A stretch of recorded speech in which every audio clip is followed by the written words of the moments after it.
എൻ്റെ പുള്ളിലെ യാത്രയുടെ രണ്ടാം ഭാഗമാണ്. ആ പാട്ടുകളൊക്കെ കേൾക്കാൻ പറ്റുള്ളൂ. ഇപ്പൊ ഉണ്ടോ? ഇല്ലല്ലോ. മൊബൈലുണ്ട്, ആരോട് സംസാരിക്കണമെങ്കിൽ ഇങ്ങനെ പറയാം. കുറെ നാളായി ഇത് ചെയ്യണമെന്ന് വെച്ചിട്ടിരിക്കുന്നു. ഇതെന്ത് ചെടിയത്? പായലാണോ? അത് പായൽ. അത് അരയഞ്ചെടി എന്ന് പറയും. ഇതിന്റെ പൂക്കള്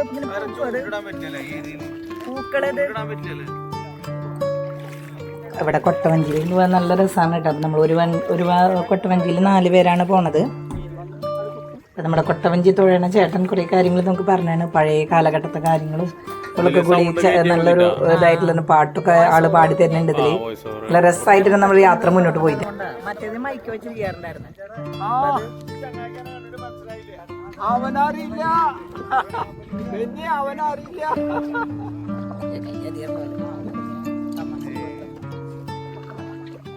ഈവനിങ് ടൈമാണ് വന്നിട്ടുണ്ടായിരുന്നത്. നല്ല രസമായിരുന്നു കേട്ടോ. ആ സ്ഥലത്തെ ആംബിയൻസും നല്ല രസമായിട്ട് തന്നെ അത് മുന്നോട്ട് പോയിരുന്നു യാത്രകൾ.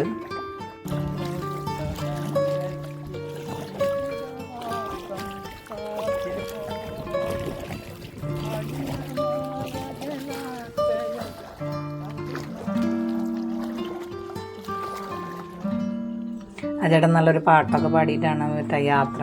അപ്പോൾ ഇതിൽ നമുക്ക് 4 പേര് കൂടിയിട്ടുള്ള ഒരു ട്രിപ്പിനാണ് കേട്ടോ വരുന്നത്. ഇപ്പോൾ റേറ്റ് വരുന്നത് 300 രൂപയാണ് ഒരു ട്രിപ്പിന് വരുന്നത്, കൊട്ടവഞ്ചിയും വരുന്നത്. അപ്പോൾ അതിൽ നമുക്ക് ഇരുന്നിട്ട് ഫാമിലിയൊക്കെ ആയിട്ട് അടിച്ചു പൊളിക്കാൻ നല്ലൊരു ആംബിയൻസ് നമുക്ക് നോക്കിയാൽ അറിയാം. നല്ലൊരു മനസ്സും ശരീരമൊക്കെ നമുക്ക് ഒരു കാമൻ ക്വൈറ്റ് ആവുന്ന ഒരു അന്തരീക്ഷമാണ്. അപ്പോൾ നമ്മളെല്ലാവരും ഇപ്പോൾ സ്കൂൾ വെക്കേഷൻ ടൈം വരികയാണ്. അപ്പോൾ പുള്ളിലെ വഞ്ചിക്കാരെന്നാണ് നമ്മുടെ ഈ കൊട്ടവഞ്ചിക്കാരൻ. അവിടുത്തെ പുള്ളിൻ്റെ ആ ചേട്ടൻ്റെ ഇത് വരുന്നത്, വഞ്ചിയുടെ പേര് വരുന്നത് പുള്ളിലെ വഞ്ചിക്കാരുണ്ടാകും. അപ്പോൾ അവിടെ നമുക്കൊരു ഈവനിങ് ടൈമിൽ ഒരു 4 മണി തൊട്ടാൻ തോന്നുന്നു അവർ ആരംഭിക്കണത്. 3 മണി 4 മണിയാവും. അപ്പോൾ ഈവനിങ് ആണ്, ഇപ്പോൾ വൈകിട്ട് വരെയാണുള്ളത്.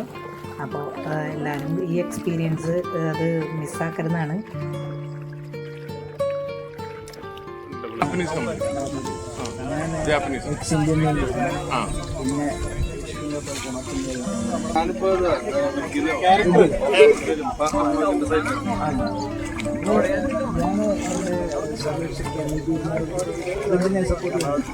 നല്ലൊരു എക്സ്പീരിയൻസ് ആയിരുന്നു. അപ്പോൾ വെക്കേഷനാണ്. അപ്പോൾ കുട്ടികളും ഫാമിലിയൊക്കെ ആയിട്ട് നിങ്ങൾക്ക് എക്സ്പ്ലോർ ചെയ്യാൻ പറ്റിയ ഒരു അടിപൊളി പ്ലേസാണ് നമ്മുടെ പുള്ളിലെ വഞ്ചിക്കാരൻ.